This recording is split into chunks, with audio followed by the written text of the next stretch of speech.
दिनांक 20/2/2026 रोजी लक्ष्मीनगर पोलीस ठाणे या ठिकाणी 27/2026 एक मोटरसायकल चोरीचा गुन्हा नोंद होता।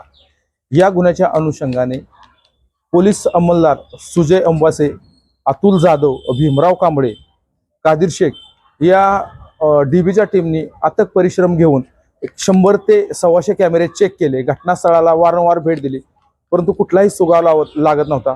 त्याच्यामध्ये सुजय अंबासे जे आहेत त्यांना एक माहिती मिळाली की सदरचा आरोपी त्यांना इंस्टाग्रामवर दिसलेला आहे।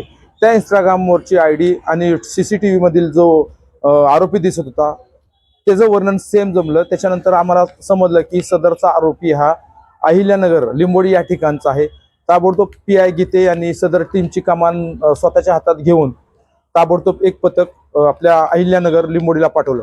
त्या ठिकाणी रात्री त्या टीमनं ताबडतोब त्या आरोपीला ताब्यात घेतलं। ताब्यात घेतल्यानंतर त्याच्याकडे कसून चौकशी केली असता लक्ष्मीनगर पोलीस ठाण्यातील 27/2026 चा जो गुन्हा होता त्या गुन्ह्यातील गाडी त्यांनी तेथील एका भंगारवाल्याला दिल्याचे त्याला समजले।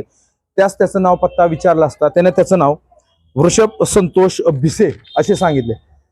त्याच्याकडे अजून चौकशी जे आमचे अंमलदार आहेत, कादिर आहेत, भीमराव कांबळे आहेत, अतुल जाधव आहेत, यांनी त्या ठिकाणी चौकशी सुरू केली। ते पथक वारंवार आमच्या टच मध्ये होतं, संपर्कात होतं। PI गीते पण त्यांना मार्गदर्शन करत होते, आम्ही स्वतः त्यांना मार्गदर्शन करत होतो। माननीय पोलीस उपायुक्त सर झोन 4 यांचे पण आम्ही मार्गदर्शन घेत होतो। त्या ठिकाणी आम्ही त्यांच्याशी संपर्क साधला आणि त्यांना पुढील कशी कारवाई करायची सांगत होतो।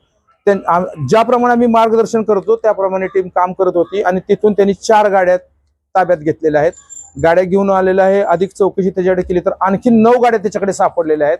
सदरच्या गाड्या त्यांनी विविध पुणे शहरामधल्या विविध ठिकाणाहून त्यांनी उचलल्या आहेत। फॉर एक्झाम्पल दगडूशेठ गणपतीला जे भाविक येतात त्यांच्या गाड्या आहेत, वाघोलीच्या आहेत, लक्ष्मीनगर मधल्या आहेत। तर सदर आरोपीला आम्ही आज न्यायालयासमोर उभं केलं असता त्याला 3 दिवसाची पोलीस कस्टडी रिमांड दिलेली आहे।